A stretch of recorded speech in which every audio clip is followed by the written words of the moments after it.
Good Tuesday evening, everyone. Welcome to Garden State Weather on YouTube and Garden State WX on Twitter. I'm meteorologist Robert Smith on this 18th already of January 2022. We're going to take a look at the weather pattern going forward here as we have opportunities for wintry precipitation. First one would be starting out on Thursday morning with a very, very strong Arctic cold front. This area of low pressure here now over Michigan and the upper Midwest will be heading into Canada, but we'll be driving down a very strong Arctic boundary into the area. And if we take a look at, take the radar off here, take the 500 millibar analysis off and take a look at the temperatures. Yeah, some very cold air coming in for Thursday, Friday, and Saturday, preceding our next weather system for Saturday night and Sunday. We'll get to that in a moment. Not so sure about Sunday yet, and we're not so sure about Wednesday yet, but it's a very active pattern nonetheless. We'll get into it right now. Let's refresh this, because this needs to be refreshed. Okay, at 7:30 this evening, it's 23 in Vernon Township. It's 20 at High Point Monument now. Fortescue at 35. Those are the warm spots. New Brunswick is at 27 at the Weather Center at Rutgers University Meteorology Program. The winds are calm, or basically out of the northwest at about 2 miles per hour.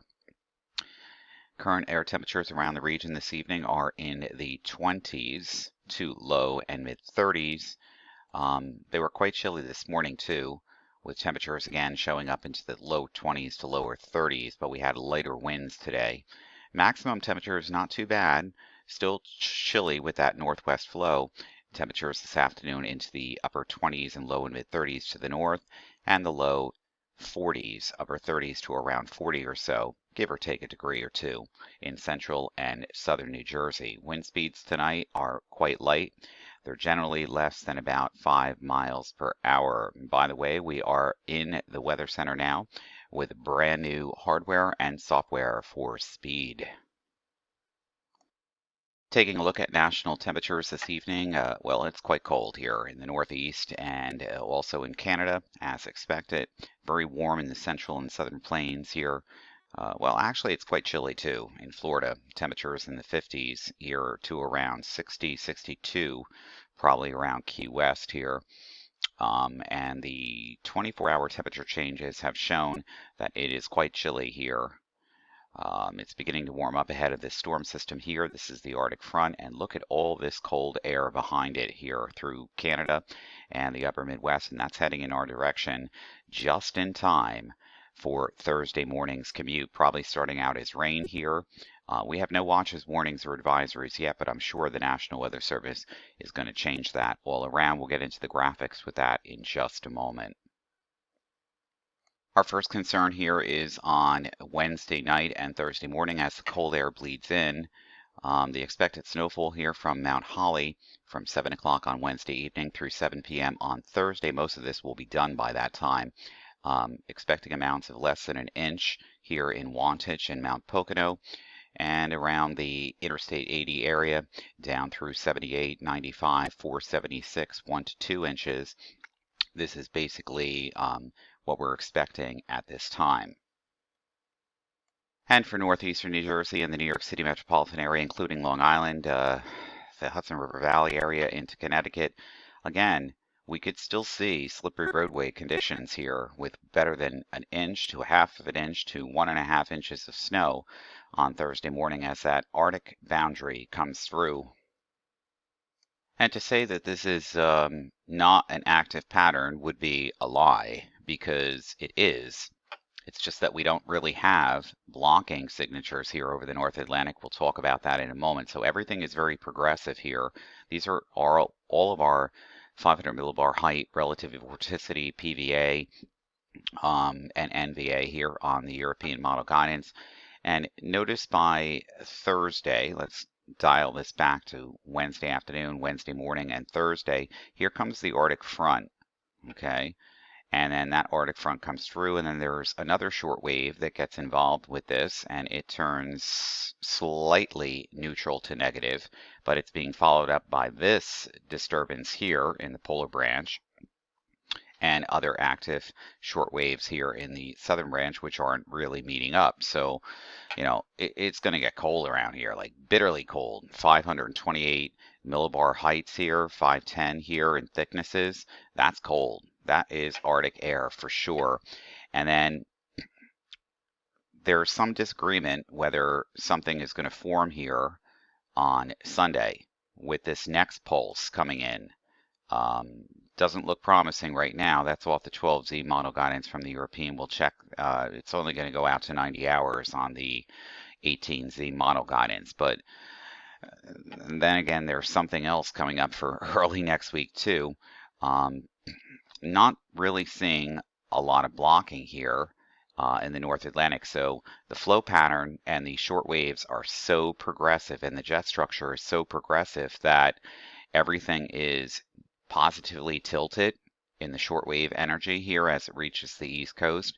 Doesn't mean you're not going to have wintry precipitation. It just means that, you know, you really want to slow this pattern down if you really want to see a significant snowstorm, but you can still pull a rabbit out of a hat even if you don't have a negative NAO, which we do not.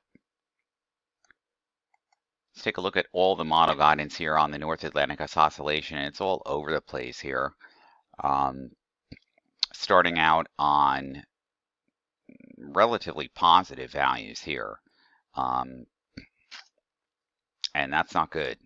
There's no blocking signature here. Tries to block it up a little bit here, but then the rest of it just becomes scatterbot. That doesn't look too good. The Arctic oscillation also doesn't look completely good to me. And we'll talk about the stratosphere in just a moment. EPO data, yeah, well, this is a very active pattern for sure off of the Eastern Pacific, but the PNA is also really not perfect either. So this screams to me of a very fast flow and pull a rabbit out of a hat kind of a forecast going forward. Null Earth at 10 millibars shows our vortex here over the top of the pole here. And here's another stratospheric warming event, but this is way less in strength than the fortitude of the polar vortex. And even at 70 millibars, again, there's some kind of a stretching here, but not much. Not much. 250 millibar jet stream structure, you see it.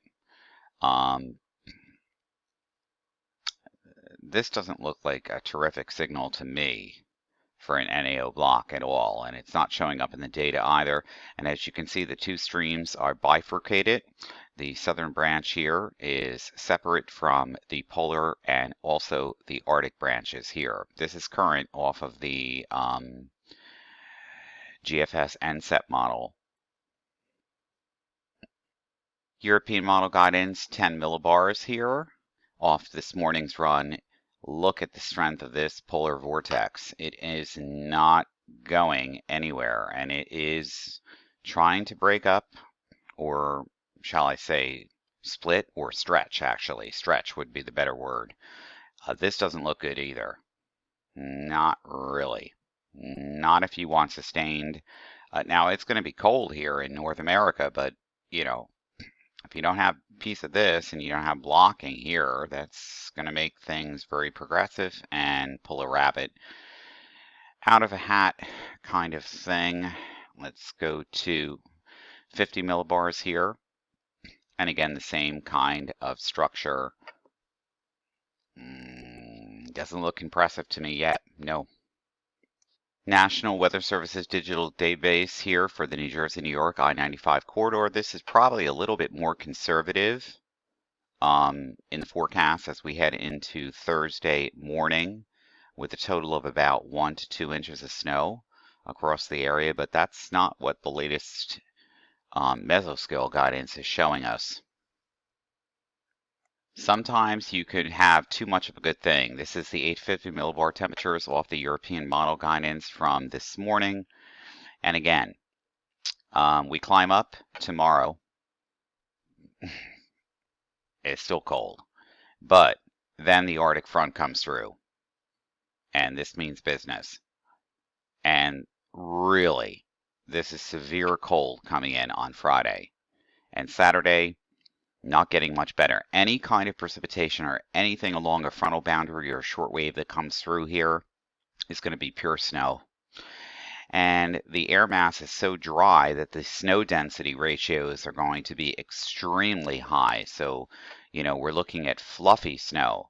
And again, by the time we get into late next week, Wednesday and Thursday of next week, I mean, if you want bitterly cold air, -19, -20 degrees Celsius, yikes.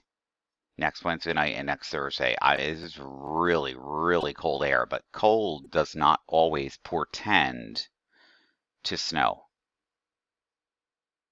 So we'll zoom out now to the northeastern U.S. view here of the NCEP NAM model guidance, and here is the Arctic front. This is an Arctic front coming in. Temperatures 18, 19, 20 degrees below 0 Celsius coming in on Thursday morning.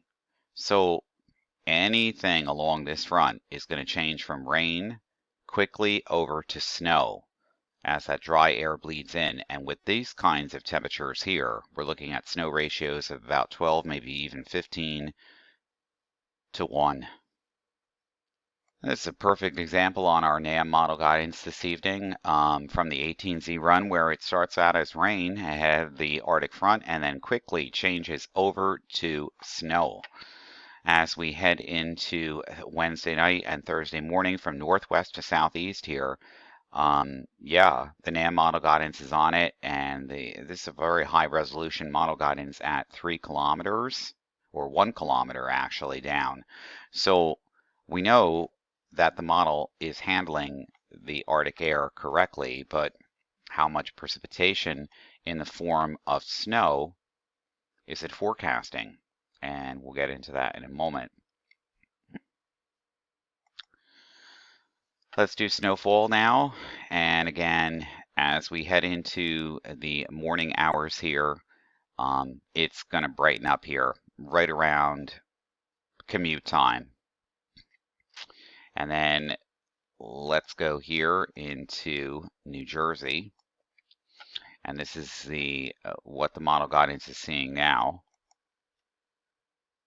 Hold on. Yeah, it's refreshing. It's coming up. So everything that's rain changes over to snow. And now the model guidance is seeing several inches of snow. This could be a little bit overdone, but given the fact of the high snow ratios and the rapid freezing of the surface, this looks quite probable, actually. It does. What we're not looking at is a large amount of precipitation, but it doesn't take much when you take an Arctic cold front through and you've already got liquid equivalents of about 1/4 to 1/2 of an inch in liquid equivalent to change that over. And again, with the 850 millibar temperatures going like this, that's not a good sign. Not a good sign. And even the HRR has that Arctic cold front coming through the area late Wednesday night, early Thursday morning. Look at these temperatures at 850 millibars, 925 millibars, 3,000 feet in the atmosphere. It's already below 0. It's already, all this precipitation would be rain to start, and then viola. Here comes all the cold air from northwest to southeast, rapidly changing the precipitation over antifrontal behind the front.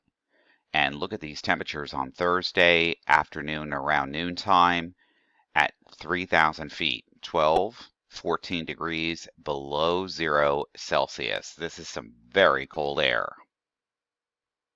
And while I've perused the data for Friday and Saturday, as well as next weekend and early next week, I think that this pattern is way too fast. So I'm going to hold off on the forecast for Friday and Saturday, knowing that there is the chance of some type of storm here. Again, it's going to be whisked out very quickly, but how far north and how much of an influence do these pieces have? Because this is where the storm for this weekend comes in here. It's south of the Aleutian Islands right now, this piece of energy and this piece of energy down in here. So I'm going to hold off on that for right now. We'll just focus with the Arctic front and the snow potential on your ride into work on Thursday morning. We'll be back tomorrow morning for everything here. It's Garden State Weather on YouTube and Garden State WX on Twitter. I'm meteorologist Robert Smith. Have a pleasant Tuesday evening.